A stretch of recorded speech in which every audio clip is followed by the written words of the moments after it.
Bonjour chers auditeurs, bienvenue à Culture et Politique sur Radio Courtoisie. Richard Haddad au micro avec Pierre-Henri, comme tous les lundis à 17h30. Bonjour Richard, ravi de vous retrouver, ainsi que tous les auditeurs de Radio Courtoisie.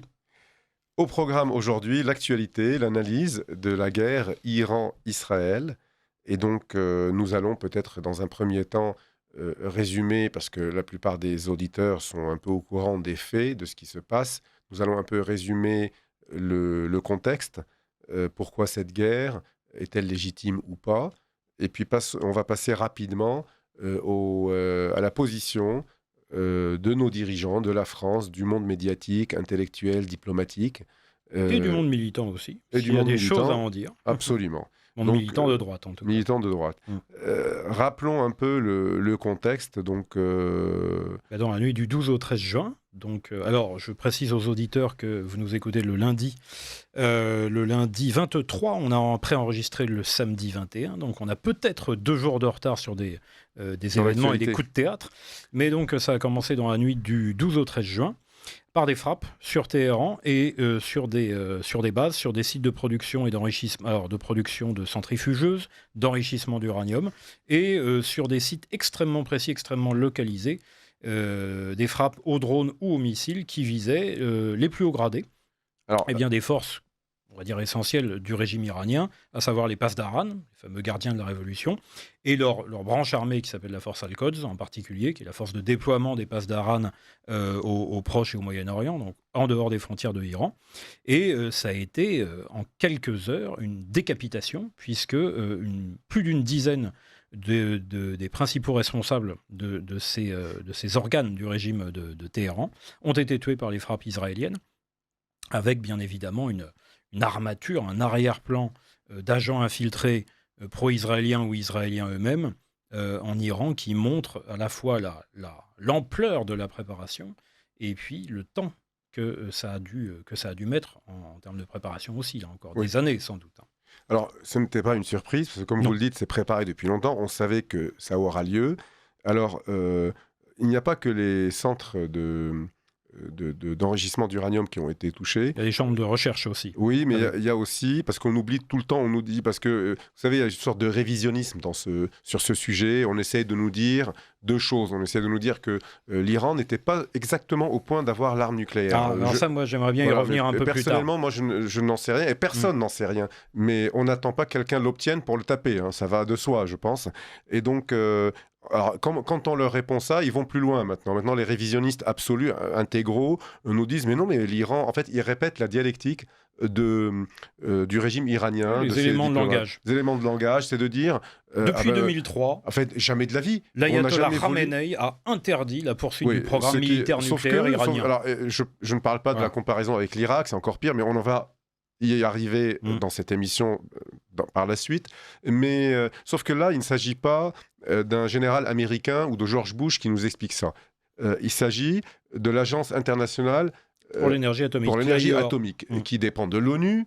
L'ONU qui est tenue par les pays du tiers-monde qui sont anti-américains et anti-israéliens. Donc on ne peut pas avoir un doute sur eux, qui nous explique que l'Iran enrichit de l'uranium largement au-delà d'un besoin civil. C'est-à-dire le besoin civil, c'est 4%, ils sont à plus de 60%. Voilà. Exactement. Et donc, il faut être débile, autiste ou je ne sais pas, ou aveugle pour ne pas savoir que l'Iran, des islamistes, prépare une bombe nucléaire, et ce depuis très longtemps. Contrairement à Saddam Hussein qui lui n'avait pas grand-chose, c'était un pays sous-développé, l'Irak, etc. L'Iran, ça fait très longtemps qu'il y a des physiciens, des chercheurs, etc. Enfin, c'est un pays, ça n'a rien à voir. Enfin, on va revenir sur la comparaison, tout à fait. Mais en tout cas, voilà. Donc on sait qu'il y a des préparations, mais il n'y a pas que ça. Parce que admettons qu'ils n'ont pas de bombe nucléaire, ils ont tout de même des missiles balistiques. Voire d'autres missiles, on ne va pas rentrer dans les détails des missiles. Même notre président Macron le reconnaissait avec une portée de frappe. Maintenant, les faits nous le prouvent, puisqu'ils les ont utilisés. Ils ont des missiles balistiques qui peuvent toucher Israël. Et quand un pays proclame depuis la prise du pouvoir dans ce pays par les islamistes qu'il faut effacer l'entité sioniste, qu'ils n'appellent même pas État, parce que pour eux ça n'existe pas, c'est même pas un État. Quand ils veulent l'effacer de la surface de la terre et tuer tous les juifs, eh bien c'est pas moi, c'est pas Netanyahou, c'est pas Trump qui le dit, c'est eux-mêmes tous les jours, c'est même écrit dans leur charte. Et donc à partir du moment où des dirigeants d'un pays veulent éliminer un autre et possèdent des missiles balistiques, qui peuvent toucher ce pays et faire des dégâts énormes. Parce qu'un missile balistique, c'est pas une roquette et un petit missile. Un seul missile balistique, ça détruit pratiquement un quartier. Et donc, à partir de là, un pays est légitime d'aller bombarder, ne serait-ce que les rampes de missiles balistiques et le dépôt des missiles balistiques. A fortiori, quand il y a cette question, justement, de course à la préparation de moyens de frappe nucléaire. Alors, bien évidemment, les pinailleurs vont dire que ce n'est pas la même chose d'enrichir à des fins militaires de l'uranium. En effet, il faut atteindre les 90% d'enrichissement et d'avoir les moyens de s'en servir avec des vecteurs. Mais là, en fait, on nous explique qu'il faudra encore plusieurs années avant de convertir il faut attendre la dernière minute alors. Voilà, à implanter de l'uranium enrichi suffisamment transformé pour en faire une ogive nucléaire, pour la mettre sur un missile et pour la rendre opérationnelle. On nous prend en fait pour des imbéciles. Oui, mais les pinailleurs, vous savez, ce sont les avocats qui travaillent gratuitement pour les imams, les ayatollahs. Les pinailleurs, ils sont devenus les meilleurs défenseurs de l'Iran. Ils sont encore meilleurs que l'ambassadeur d'Iran. Oui, alors les ambassadeurs successifs, on aura peut-être l'occasion d'en parler, ont été accueillis par des courants politiques en France très divers qui vont de l'extrême gauche à l'extrême droite pour servir la soupe à des éléments de propagande d'un régime qui déteste la France depuis que ce régime existe, qui a tué énormément de Français, en particulier par des actes terroristes dans les années 80, soit directement, soit indirectement, avec ce qu'on appelle aujourd'hui des proxys syriens en particulier, Hezbollah et autres, parce qu'on avait rompu, entre autres choses, parce qu'on avait rompu le contrat Eurodif que la France de Giscard avait signé avec le Shah d'Iran et qui prévoyait justement de la fourniture de biens, de matériel, de savoir, de techniques pour du nucléaire civil. Et le nucléaire civil, on le sait, quand on le veut, on peut le détourner en militaire. Quand Khomeini a pris le pouvoir en 1979, la France a bloqué Eurodif. Khomeini n'était pas content. Pas que pour ça.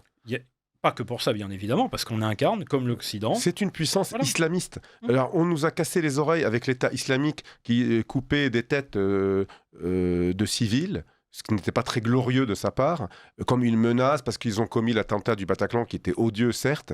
Mais là, c'est l'État islamique avec des physiciens de très haut niveau, avec des armements de très haut niveau. C'est exactement la même chose. L'un est chiite, l'autre est sunnite. Mais c'est exactement la même chose. C'est un régime islamiste qui nous déteste intrinsèquement parce qu'on est chrétien aussi. Il y a ça. Et je vous rappelle juste que les missiles balistiques dont on parle, ils peuvent atteindre la Grèce aujourd'hui et demain Marseille. Voilà. Donc c'est juste, est-ce qu'on a envie, nous, qu'un régime islamiste, je le répète, qui a commis des attentats en France et qui peut en commettre d'autres pour 1000 raisons, et des missiles balistiques qui peuvent atteindre Marseille.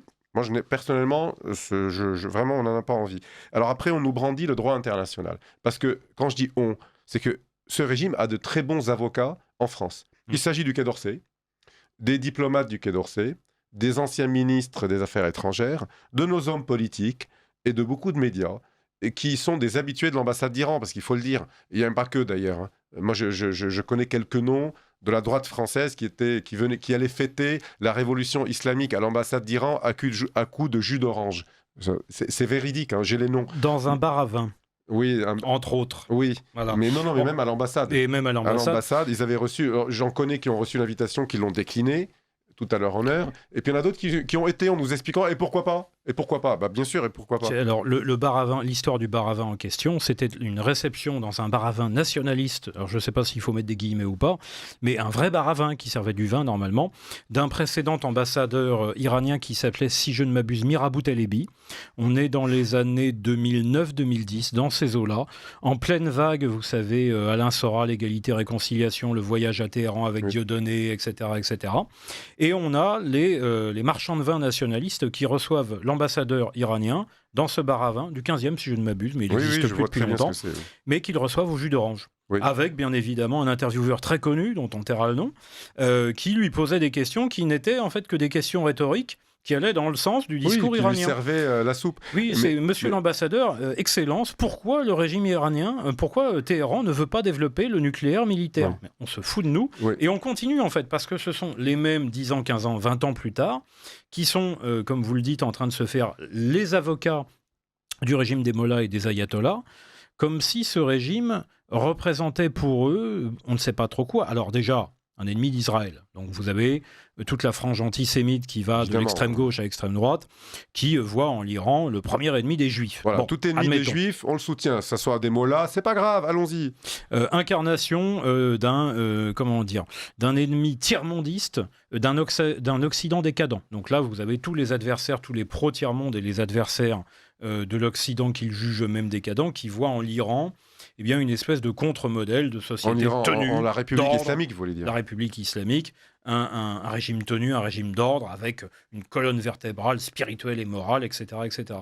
Tous ces gens-là qu'on rencontre encore une fois de l'extrême gauche à l'extrême droite, et en passant par le centre d'ailleurs, parce que vous avez parlé d'anciens ministres des Affaires étrangères. Alors ça, le Quai d'Orsay, j'ai tout un sujet, truc à dire. Voilà, vous allez nous en parler, au sujet desquels il y aurait beaucoup à dire. Ce sont les avocats d'un régime qui est une théocratie totalitaire, qui nous considère comme ses ennemis. Alors, on aura beau leur faire toutes les protestations d'amitié possibles, ils nous considéreront toujours comme leurs ennemis. En fait, ils doivent bien rigoler, ces gens, les Iraniens. Enfin, les Iraniens, les mollahs plutôt. Le régime islamique, ils doivent bien rigoler de manipuler tous ces idiots utiles. En fait, ce sont des idiots utiles. Mais moi, je faisais allusion à des hommes politiques de haut rang, de la droite, voire de l'extrême droite, des députés européens qui étaient invités à l'ambassade d'Iran pour fêter la révolution islamique et qui ont été. Alors, je ne dirai pas les noms, mais j'en connais d'autres qui ont reçu l'invitation et qui n'ont pas été. Et ça, on peut les citer parce que notre ami Bernard Anthony, il a reçu une invitation. Il l'a déclinée, bien évidemment, et il le dit. Je me permets de le dire parce que lui-même le dit. Mais il y en a d'autres qui ont été, je ne dirai pas leur nom par charité chrétienne. Alors, les curieux pourront trouver les noms sur Internet sans trop de problème. Voilà. Alors, on nous brandit nos grands intellectuels, nos grands... je suis ironique lorsque je dis ça. Nos grands diplomates qui ont, depuis 60 ans, fait régresser la France d'une grande puissance à rien du tout, à néant, et qui viennent avec un air très hautain nous expliquer comment fonctionne le monde. Et en fait, on a régressé à l'état de puissance de gesticulation, oui. en fait. On gesticule. Oui, on gesticule, mais surtout, mais on fait rire tout le monde. Mais tout le monde se fiche, mais royalement, de ce que dit Emmanuel Macron et de ce que fait la France, parce qu'on n'existe plus.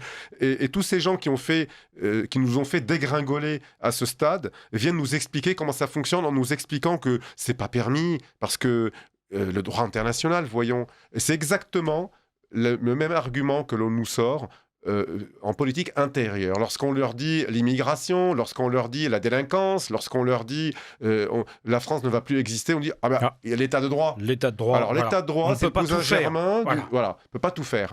Et puis il y a des règles. L'état de droit, c'est le cousin germain du droit international. C'est les arguments des lâches, en fait, et de ceux qui ne veulent pas agir. Alors on va continuer cette argumentation. Juste après la pause pour le Bobino. Le règlement de compte avec ces gens-là après le Bobino.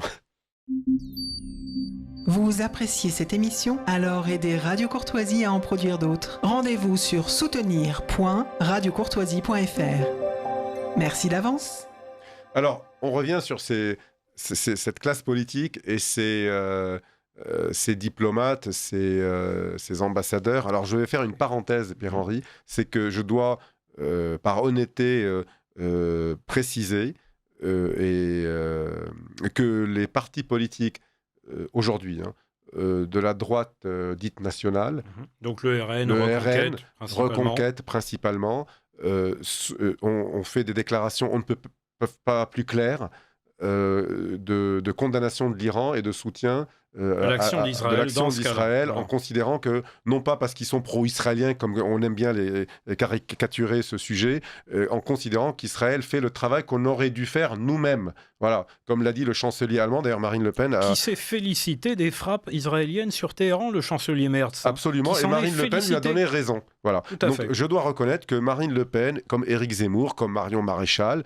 sont sur une ligne politique de bon sens et d'honnêteté, en tout cas à ce niveau-là. Alors on entend en effet, je crois que c'est Jean-Noël Barrot, donc le ministre des Affaires étrangères, qui déclarait récemment, il y a quelques jours, que ce n'était pas avec des bombardements que l'on réglait les situations de crise, mais avec de la discussion. Oui, comme il a discuté avec l'Algérie. Voilà, il a réglé parfaitement la crise algérienne, lui. Qu'on arrivait à contraindre Bien sûr. Certains... On attend toujours qu'ils contraignent l'Algérie à libérer Boualem Sansal et arrêter de se moquer de nous. Donc on voit bien d'ailleurs comment la contrainte avait réussi à... Enfin, pardon, la discussion avait réussi à dissuader l'Iran de poursuivre un programme plus ou moins clandestin, plus ou moins avoué d'enrichissement d'uranium à des fins militaires. Tout ce qui a pu servir de frein, ça a été des sanctions internationales et des menaces. C'est pas vraiment de la discussion. Alors, tous ces gens qui veulent discuter, je ne les ai pas entendus discuter avec Milosevic. Non. Avec entre 95 et 99, ça, ils n'ont pas discuté. Alors là, le chaos ne les dérangeait pas trop. Hein. Alors, on précise aux auditeurs qu'on n'est pas du tout des amis de Milosevic. Loin de là. Du tout. Mais je suis objectif. Mais il faut être cohérent. On essaie d'être objectif. Alors, lorsqu'il s'agissait de la Serbie, démembrer la Yougoslavie, alors là, il ne faut surtout pas toucher aux pays du Moyen-Orient. Les pays islamiques, il ne faut surtout pas les déstabiliser ou les démembrer. Par contre, la Yougoslavie, là, on peut la démembrer. Je ne suis pas pro-yougoslave du tout. Mais on ampute la Serbie du Kosovo, on crée la Bosnie-Herzégovine, ça, pas de problème. Tous ces gens-là, aucun problème. Alors, on parlait il y a quelques minutes, en effet, des fausses comparaisons entre le cas actuel iranien et le cas de l'Afghanistan, qui est encore un peu particulier, mais surtout l'Irak d'il y a 20 ans, à la suite donc de l'invasion américaine en 2003 et de toute cette folie appuyée sur des mensonges avérés d'ailleurs, tenus par le courant de ce que l'on a appelé les néoconservateurs autour de George Bush Jr. et avec la fameuse intervention de Colin Powell brandissant sa fameuse fiole. Tout le monde connaît l'image. Surtout à l'époque, on avait attaqué, les Américains, avec leurs mensonges, voulaient attaquer l'Irak suite aux attentats du 11 septembre. Sauf que au-delà du mensonge, l'attentat du 11 septembre a été fait par Ben Laden, qui est saoudien, et par des fonds saoudiens et des terroristes en grande partie saoudiens. Je vois pas le rapport avec l'Irak, mais bon. Donc ils ont attaqué l'Irak, alors l'Irak n'avait strictement rien à voir avec rien à voir. Et puis bien évidemment, alors le fameux programme d'armes de destruction massive avait été démantelé sur pression internationale, et là l'AIEA avait joué un rôle tout à fait essentiel dans cette démarche-là, et Saddam Hussein avait fini par céder progressivement, en particulier pour un arsenal qui n'était pas nucléaire, parce que son programme nucléaire avait été abandonné en grande partie grâce aux frappes israéliennes à la fin des années 80. L'histoire aux Irak. C'est que Saddam Hussein n'était pas vraiment un ami de la France, quoique.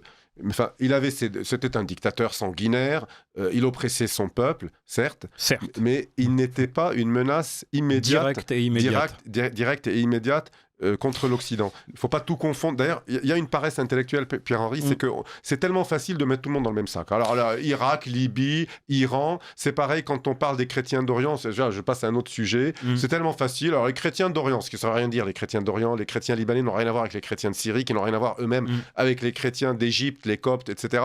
Mais alors les chrétiens d'Orient, en fait, il y a des salopards parmi les chrétiens d'Orient. Il y a des gens qui détestent la France.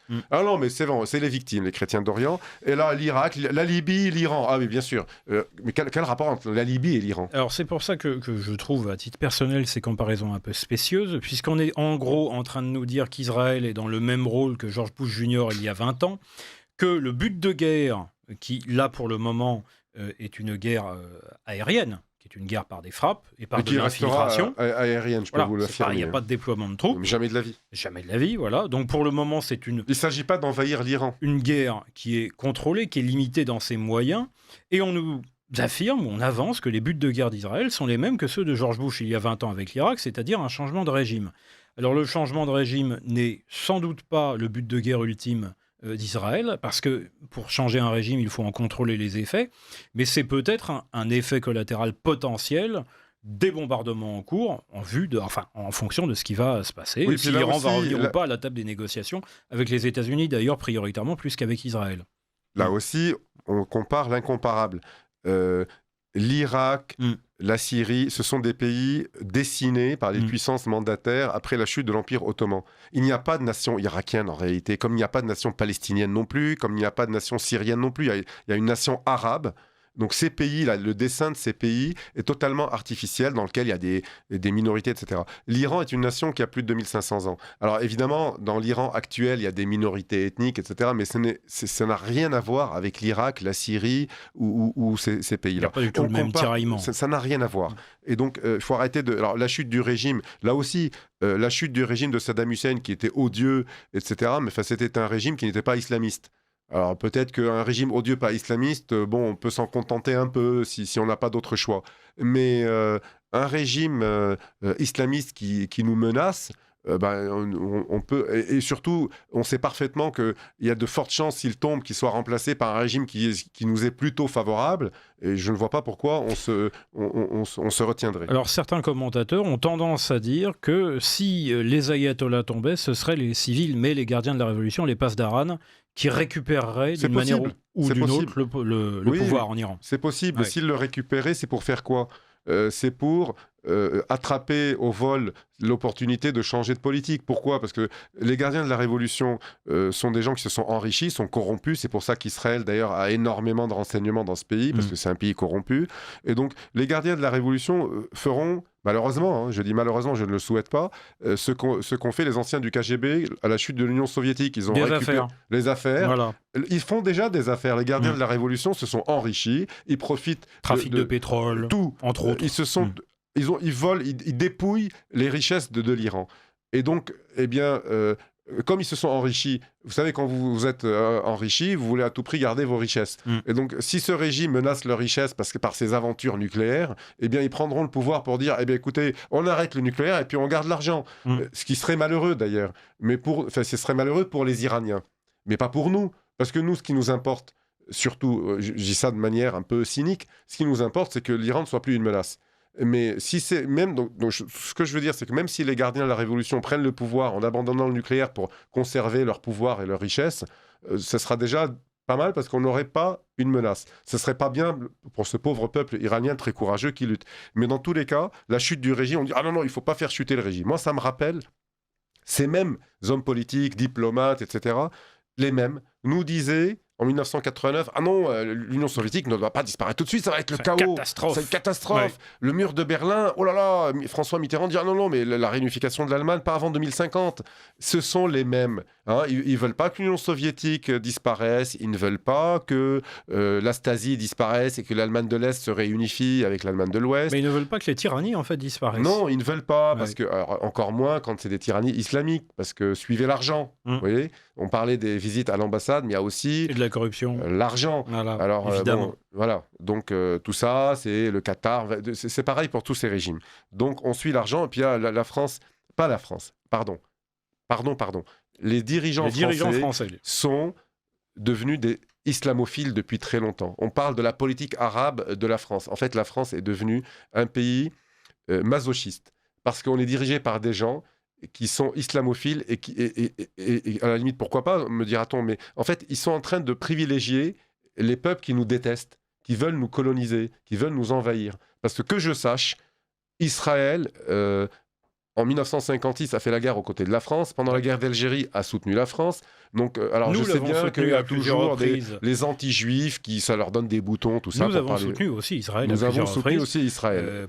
Pendant la guerre des 6 jours, pour la construction clandestine, certes, de son arsenal nucléaire, tout à fait. Et donc oui, il y a une vieille relation, on va dire, d'alliance qui est circonstancielle, bien évidemment. C'est pas de l'amitié, on n'est pas dans des relations... Il n'y a pas d'amitié dans ce truc-là. Il n'y a pas d'amitié, mais il y a des convergences de vues et d'intérêts, évidemment. Oui. Et donc, comme j'ai dit il y a quelques minutes, on ne choisit pas ses ennemis. Il se trouve qu'Israël ne pose pas de bombe à Paris, ne soutient pas le terrorisme chez nous et a les mêmes ennemis que nous. Alors, on ne choisit pas ses ennemis. Alors, je sais que ça donne beaucoup de boutons et ça embête beaucoup des gens qui détestent les juifs, mais est-ce que, on parlait aussi du Quai d'Orsay, parce qu'il y a une vieille tradition pro-arabe et assez sceptique vis-à-vis d'Israël au Quai d'Orsay, même si bien évidemment ce ne sont pas 100% des diplomates qui sont dans cette ligne-là, mais il n'y a pas que les diplomates d'ailleurs au Quai d'Orsay, il y a toute l'armature, toute l'administration. Fonctionnaires. tous les fonctionnaires, plus ou moins d'ailleurs, plus ou moins inamovibles, qui ont entretenu une culture qui est très pro-arabe, qui en grande partie explique le fait qu'on a longtemps parlé de politique pro-arabe ou de vision pro-arabe de la France, en particulier depuis les années 70-80. Mais ce tropisme-là ne doit pas être un biais ou un écran qui masque la réalité des rapports de force. Il nous reste 2 minutes. Je veux juste dire un mot sur une certaine tendance de la droite et l'extrême droite française qui, par détestation, parce qu'on va dire les choses clairement, par détestation des Juifs ou d'Israël, deviennent des avocats de tous les pays islamistes, des groupes islamistes comme le Hamas ou le Hezbollah, etc. Et là, je les entends depuis un certain temps nous expliquer, alors eux aussi ils brandissent le droit international, etc. Et puis surtout un argument auquel j'aimerais répondre, c'est de dire « Ah non, il ne faut pas toucher à ces régimes parce que ce serait le chaos, et le chaos, ça va nous apporter l'immigration, comme ils sont contre l'immigration. » Alors, je leur rappelle juste que ce n'est pas le chaos qui apporte l'immigration. L'immigration, nous l'avons parce que nous n'avons pas de frontières et parce que nous avons des hommes politiques lâches qui ne savent pas lutter contre l'immigration.